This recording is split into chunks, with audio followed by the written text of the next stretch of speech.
everyone. I am Akansha Pandey, and today I'll be explaining you execution context in JavaScript. First of all, what is JavaScript? JavaScript, first of all, let me make it very clear that JavaScript is completely different from the programming language Java. Think of it like something which makes a web page alive. So it is a language which is responsible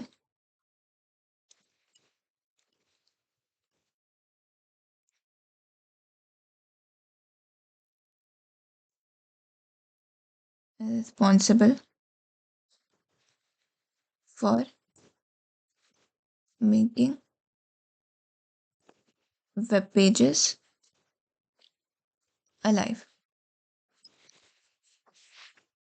Everything in JavaScript, whatever is there in JavaScript, that happens inside execution context.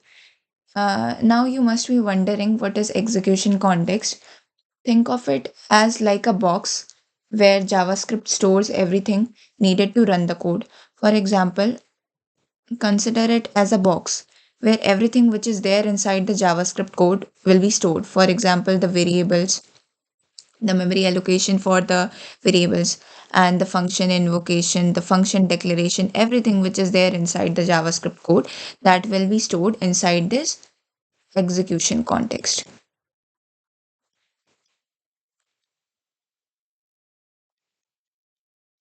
Now, whenever we run the JavaScript code, an execution context would be created. And this execution context would be created in two phases. जब भी हम JavaScript के code को run करेंगे एक execution context create होगा. First of all a global execution context would be created and this execution will happen in two phases. The first phase will be the memory creation phase. जो first phase होगा that will be the memory creation phase. And जो second phase होगा that will be the code execution phase.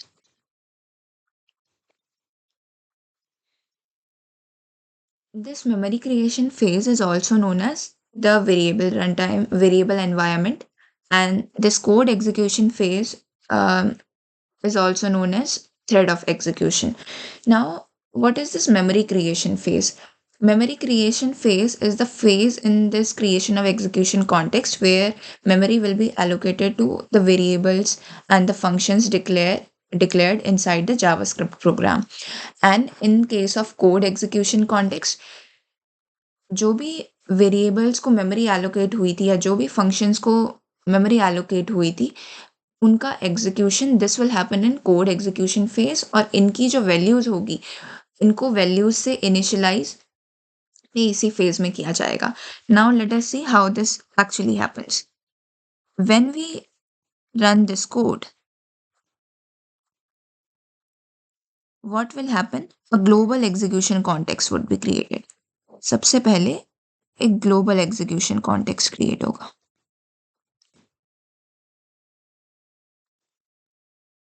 और ये जो global execution context का creation होता है this happens in two phases. जो पहला फेज होता है वो होता है मेमोरी क्रिएशन फेज और दूसरा कोड एग्जीक्यूशन फेज. और जो मेमोरी क्रिएशन फेज होगा उसके लिए first of all we have the memory component और दूसरा हमारा कोड कंपोनेंट होता है. मेमोरी क्रिएशन फेज में किस तरह से चीज़ें वर्क करती है let us now try to understand that.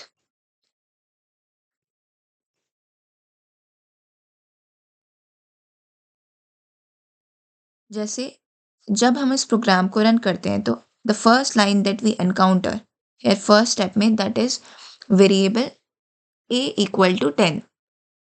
तो सबसे पहले क्या होगा ये जो a variable we have declare variable is something like a container एक कंटेनर जिसके अंदर वैल्यू स्टोर होती है. Think of it like a box जैसे कि a है इसके अंदर 10 वैल्यू स्टोर होगी. तो इस तरह से कुछ इस तरह से है. तो a इक्वल टू 10 तो सबसे पहले a को मेमोरी एलोकेट होगी मेमोरी क्रिएशन फेज में. और here we have given it assigned it 10 as its value. पर जब मेमोरी क्रिएशन फेज होता है इसमें इसको वैल्यू असाइन नहीं होती है, इसमें ए को अभी फिलहाल के लिए अनडिफाइंड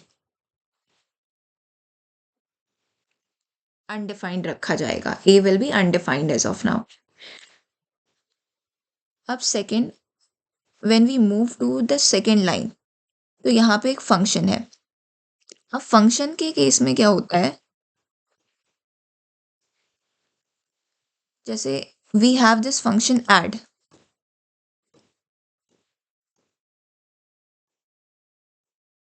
फंक्शन के केस में जो पूरा का पूरा फंक्शन है वो यहाँ पे एज इट इज स्टोर हो जाता है। एंड जो थर्ड वेरिएबल है वो है रिजल्ट, तो रिजल्ट भी अनडिफाइंड से इनिशियलाइज हो जाएगा पहले, रिजल्ट में भी अनडिफाइंड आ गया। तो ये था हमारा मेमोरी क्रिएशन फेज। तो सबसे पहला फेज होता है प्रोग्राम को रन करने में मेमोरी क्रिएशन फेज। अब जो सेकंड फेज आता है that is the code execution phase. अब इसमें चीज़ें कैसे वर्क करती हैं, let us try to understand that. जब यहाँ पे वेर ए इक्वल टू 10 था, here in the first phase we allocated memory to this a, तो ए के लिए हमने मेमोरी एलोकेट की थी।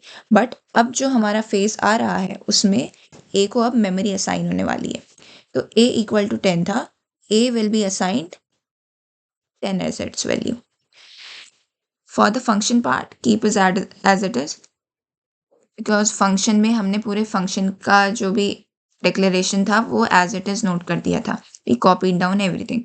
एंड जो थर्ड वेरिएबल आता है रिजल्ट ए, इसमें we are invoking this add function. So what will happen when we invoke this function add a brand new global execution context would be created.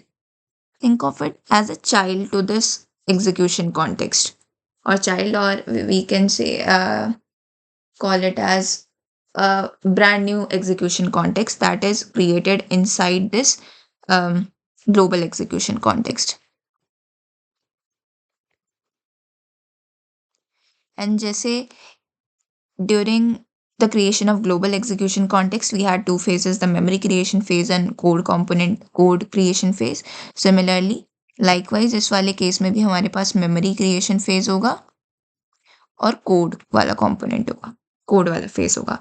तो जो memory creation phase था उसमें सबसे पहले here in the result when we invoke this function add a, we passed a as the argument.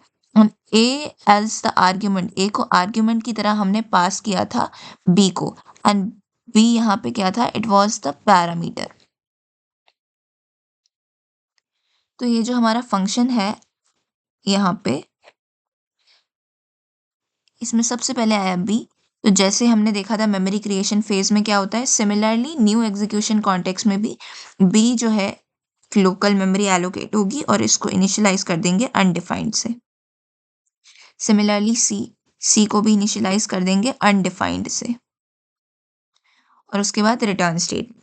अब जैसे ही new execution context का हमारा मेमोरी क्रिएशन फेज फिनिश हुआ तो हम उसके बाद जंप कर जाएंगे अपने कोड एग्जीक्यूशन फेज में। कोड एग्जीक्यूशन फेज में यहाँ पे बी को जब हमने when we invoke this function, b was assigned a as its value, a was the argument, so it will check a, where is a located.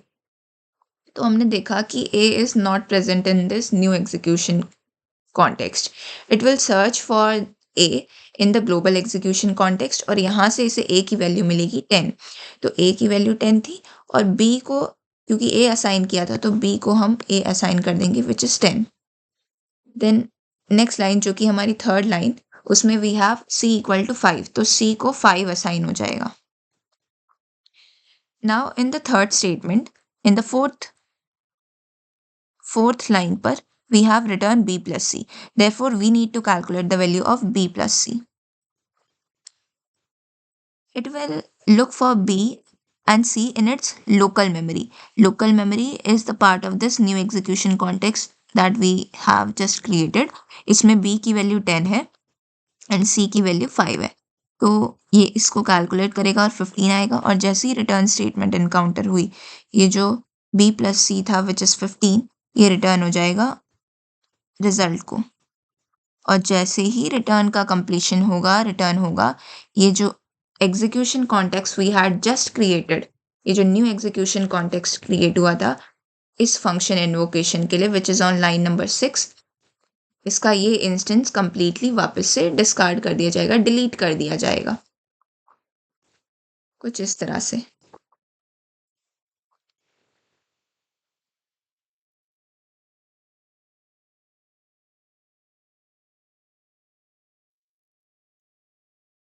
या something like this.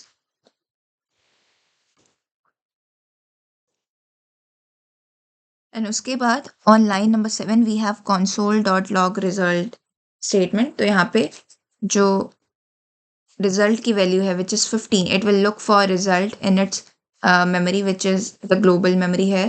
तो 15 value से पता चलेगी कि result is 15, therefore it will print 15 in the console। तो हमारा output क्या होगा, 15 कंसोल पर प्रिंट हो जाएगा। So this is how global execution context work, execution context work. When the execution context is created, this will occur in two phases. First is the memory allocation phase, which is the memory creation phase, where all the variables or the functions which are present in JavaScript code would be allocated memory. And in this next phase, which is the code execution phase, these variables would be assigned the values which are given in the program. तो second phase में values assign होगी, जो भी code execution का काम होगा वो सारा हमारा सेकेंड फेज में होगा। और जब भी हम किसी एक एग्जीक्यूशन कॉन्टेक्स्ट के अंदर एक फंक्शन को कॉल करेंगे, तो फंक्शन को इन्वोक करने पर क्या होगा, उसका brand new execution context create होगा विच विल बी लोकली, एक लोकल एग्जीक्यूशन कॉन्टेक्स्ट फिर क्रिएट होगा। और इन केस हम उस लोकल एग्जीक्यूशन कॉन्टेक्स्ट के अंदर भी if we invoke another function, तो उसमें फिर से एक एग्जीक्यूशन कॉन्टेक्स्ट क्रिएट होगा। तो this is how things will work है। तो जावास्क्रिप्ट क्या है, जावास्क्रिप्ट एक्चुअल में सिंक्रोनसली वर्क करती है, मतलब लाइन बाय लाइन वर्क करती है कि पहले फर्स्ट फर्स्ट लाइन पे कोड, फिर जब इसका कंप्लीशन हो जाएगा then it will move on to the second line. So JavaScript is a synchronous language,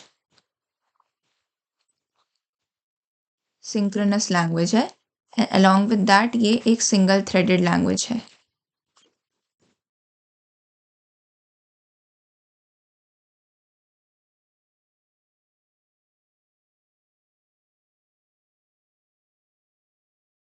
and JavaScript is not possible without execution context. अब ये जो ग्लोबल एग्जीक्यूशन कॉन्टेक्स्ट का क्रिएशन हुआ, this occurs inside the call stack. Now अब हम let us try to understand what this call stack is. Call stack is like a stack or a data structure which works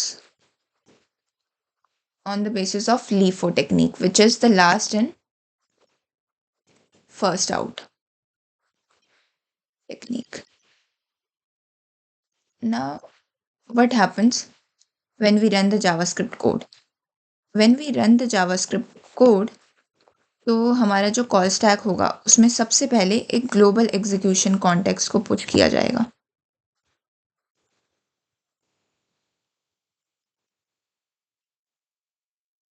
and in case अगर हमारे इस global execution के अंदर कोई function invocation है, if we invoke a function inside this global execution context, तो उसके लिए एक न्यू एग्जीक्यूशन कॉन्टेक्स्ट को स्टैक पे पुश कर दिया जाएगा।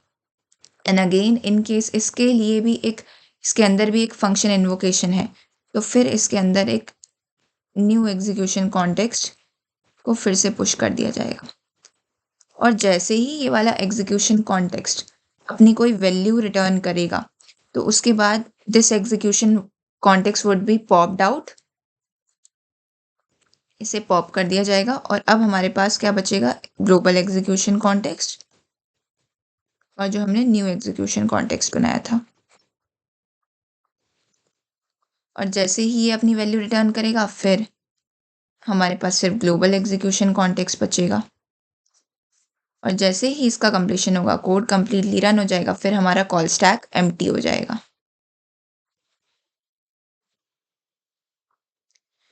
तो this is how it works now. तो कॉल स्टैक एक्चुअल में है क्या? Call stack is a stack और a data structure which JavaScript uses to keep track of which function is currently running and which function should run next. For example, अगर मैंने add a plus we have this function subtract ab जो return करता है a minus b, और हमारे पास एक function है add a comma b।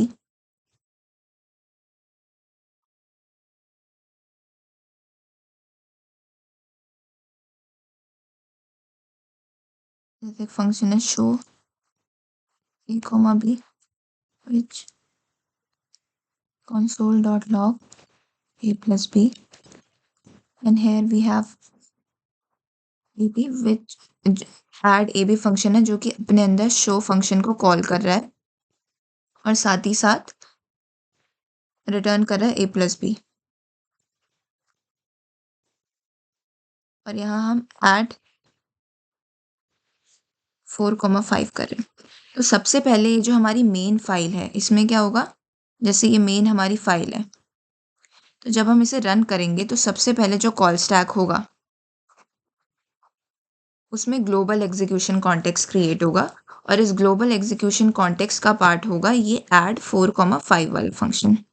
अब क्योंकि ये add 4,5 वाला फंक्शन इंटरनली किसको कॉल कर रहा है, it is invoking show a, b, तो यहाँ पे show a, b which is 4,5 ये वाला, इसके लिए नया एग्जीक्यूशन कॉन्टेक्स्ट क्रिएट होगा। और जैसे ही अपना रिटर्न कर देगा, जैसे इन दिस केस console.log ये कर रहा है, तो उसके बाद ये पॉप हो जाएगा एंड हमारे पास add 4,5 बचेगा।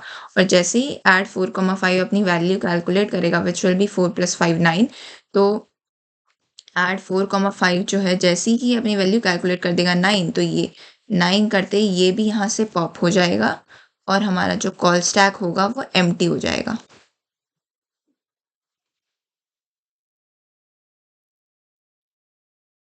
तो इस तरह से कॉल स्टैक वर्क करता है। तो जब भी जावास्क्रिप्ट की फाइल रन करना स्टार्ट करती है तो सबसे पहले ग्लोबल एग्जीक्यूशन कॉन्टेक्स्ट क्रिएट होता है जिसके अंदर जितने भी वेरिएबल्स हमारी फाइल के अंदर हैं या फंक्शंस हैं उन सबको मेमोरी एलोकेट होती है और कोड एग्जीक्यूशन कॉन्टेक्स्ट होता है। So this is how it works. I hope you would have liked the video. Thank you.